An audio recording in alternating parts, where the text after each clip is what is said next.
What is China and President Xi's larger plan to accelerate high-tech manufacturing? Joining us now to discuss this further is former Foreign Secretary and India's former Ambassador to China, Vijay Gokhale. Ambassador Gokhale, thank you very much for joining us.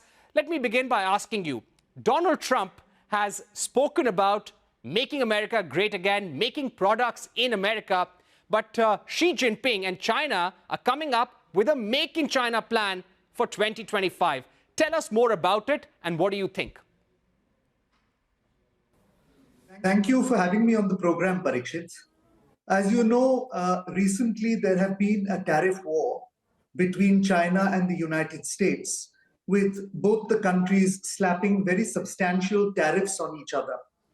The objective of both, of course, is to get greater economic leverage. China wants American markets. America wants to have more products made in the United States and to reduce its dependence on outsourcing. The problem, Parikshit, is that these two economies are joined at the hip, and therefore separation will damage both economies equally. In my opinion, therefore, the tariff wars are basically grandstanding, and both sides are likely to reach accommodation at the negotiations which will be held shortly. In the meantime, of course, China's priority is to continue its economic development, and particularly in the new sunrise industries, where it has a technological equivalence and perhaps even an advantage over that of the United States.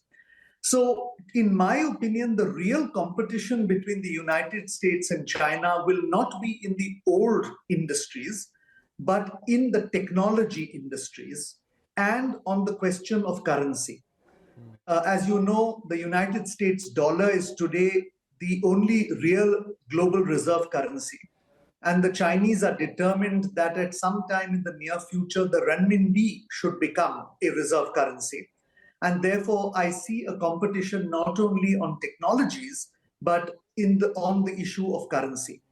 And how these two will compete will have an implication for the rest of the world, including for India. So what we should really be looking for is not the trade war between China and the United States or the call of President Trump to onshore to the United States, but in fact, how the technology war and how the currency war is going to impact on us. That's a very important point, sir. So let's break down the technology war first of all. Now, we saw Chinese President Xi Jinping putting a lot of emphasis on manufacturing through innovation. He recently visited a factory in Henan region and said that China must continue to strengthen the manufacturing sector, adhere to principles of building self-reliance and strength, and cultivate a robust pool of high-quality talent to advance Chinese modernization. How would you sum up Xi Jinping's priorities? And when you speak about focus on high technology manufacturing, which are some of the priority areas for Xi Jinping? So President Xi's priority, as far as the economy is concerned, remains similar to that of his predecessors, which is namely rapid economic development to make China a world-class economy. But the priorities have shifted over the last 10 years. Prior to 2017 or 2018, the priorities were GDP growth numbers, infrastructure construction, and exports. I think the priorities today are innovation, consumption, and risk management. And let me just dwell on each of these. Innovation is important because President Xi believes that China has to go up the value chain in order to remain a relevant and expanding economy. And therefore, from 2020 onwards, several key sectors have been identified and substantial investment has gone into them. This includes aerospace, high-speed computing, artificial intelligence, electric vehicles, high-speed rail, and advanced materials. In each of these, China wants to be best in class, and according to various accounts, it is extremely advanced in some of these and has perhaps overtaken the United States in a few of these sectors. So that is a reasonable success, I would say. Less successful is the second priority, which is to increase domestic consumption at a time when export-driven growth is flagging.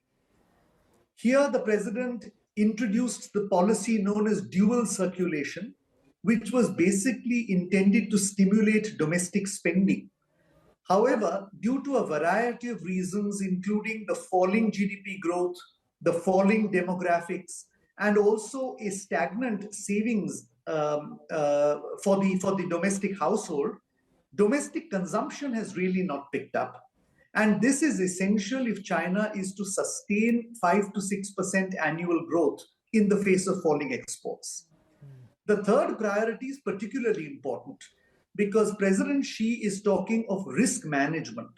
In other words, of putting into place risk controllable, resilient supply chains, which will mean that outsiders or foreigners will not be able to interfere and therefore impede China's progress in key sectors. And what we are seeing of late, therefore, is the hardening of supply chains in areas like semiconductors, advanced materials, high-speed computing, and aerospace.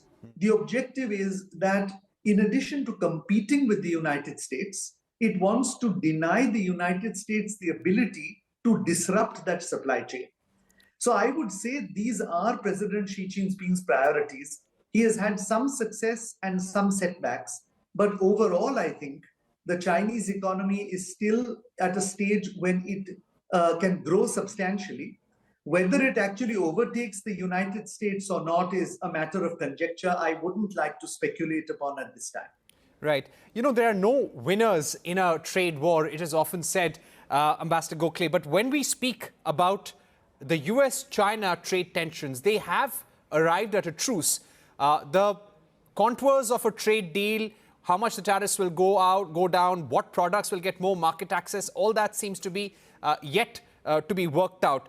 Having said that, do you feel that Xi Jinping has emerged as a winner in this tussle with Donald Trump right now, or not yet? I don't think there is a winner as yet, Parikshit. As you correctly said, all that they have achieved is a truce.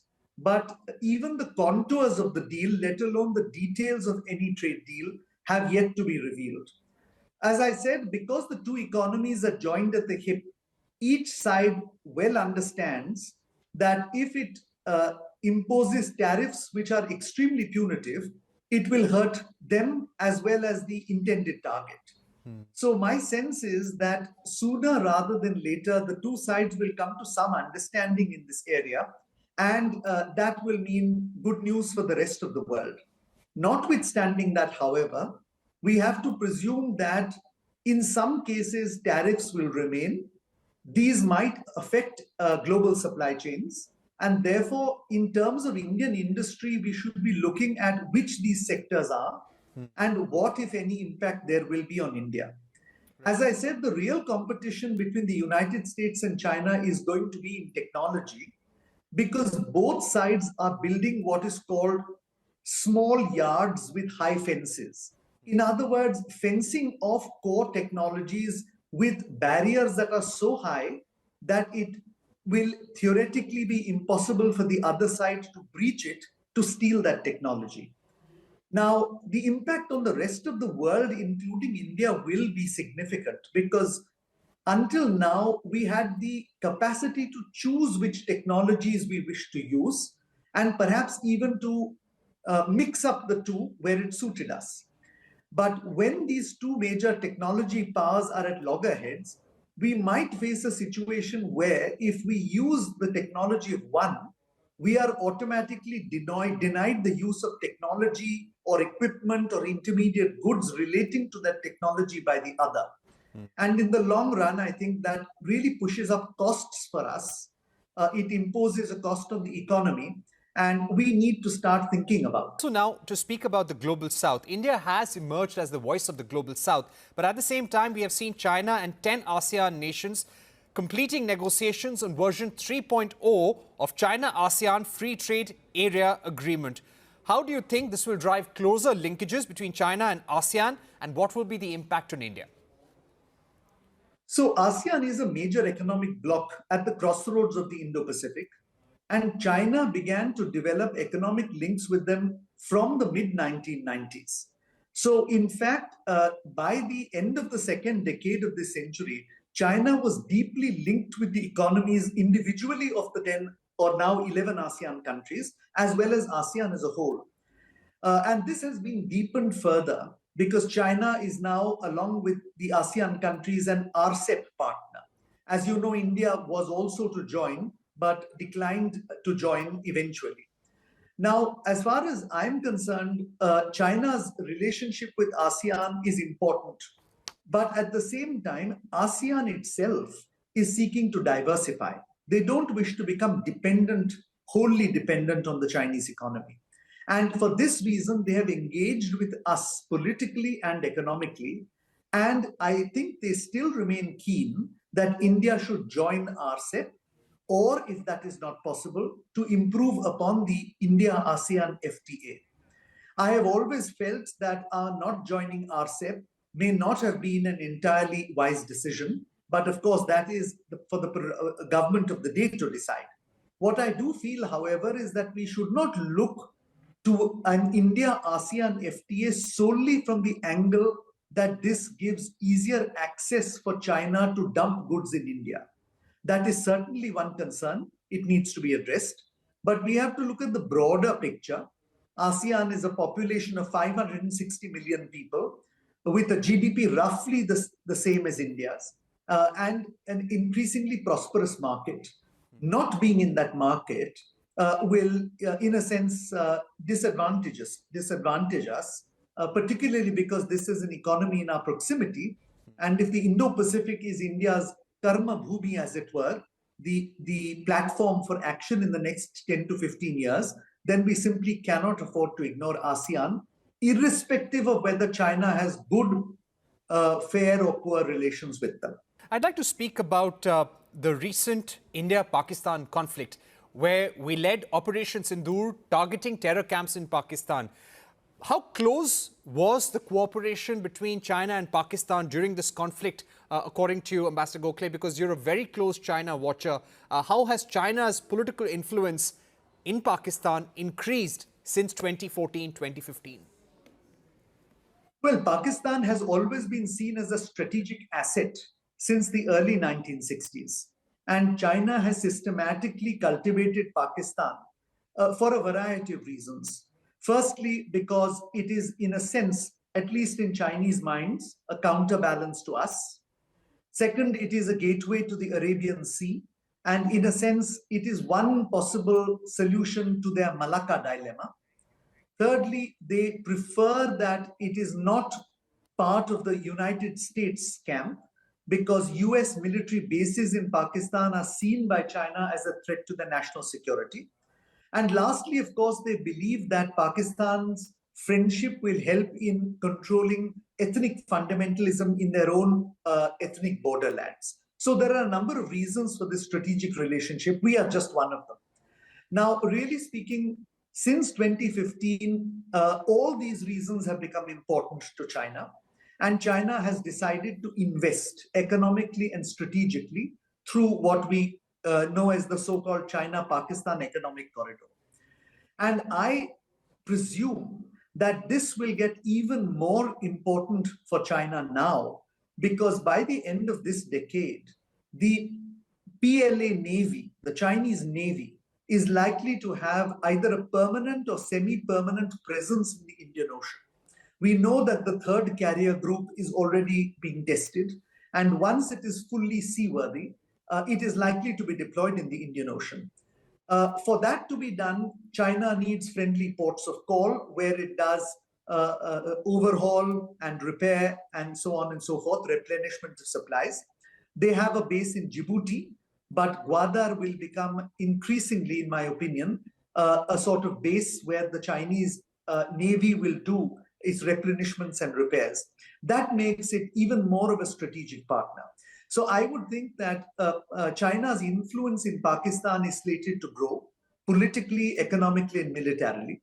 It is facing some challenges, particularly attacks on Chinese assets and Chinese personnel by fundamentalist groups.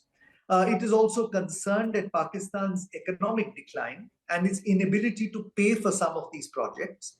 But in overall terms, Parikshit, China feels this is a strategic investment.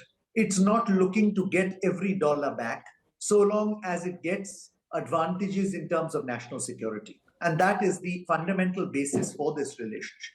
So that brings us to the next question. How should India manage its differences with China? Ambassador Gokhale, how have we done in terms of managing the border tensions? And secondly, should India now revisit the FDI policy vis-a-vis China or not yet? Well, I think I would characterize the progress as limited on the line of actual control. We have successfully disengaged at the various points on which we clashed in 2020.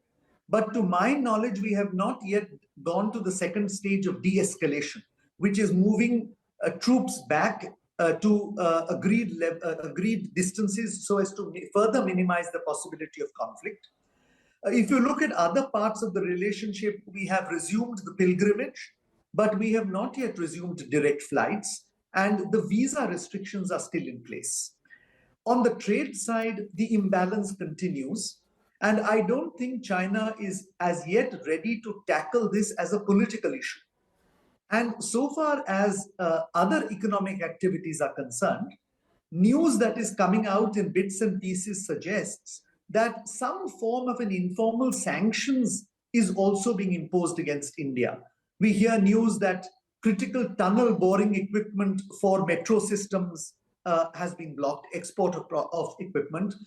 We are hearing news that equipment for making the next generation of Apple phones in India is finding difficulty in getting exported. We know that a couple of Indian companies who were in joint ventures with Chinese companies for lithium-ion technology have found obstacles in their way. And added to this, of course, is the recent conflict with Pakistan, which has dampened the mood and the enthusiasm so far as China is concerned, because like it or not, China did tilt towards Pakistan. So I would say progress is slow, but I think it is necessary to develop a new framework for the relationship. The old framework has, of course, collapsed. Because if we don't develop a new framework, then the current state of armed coexistence makes the relationship unstable.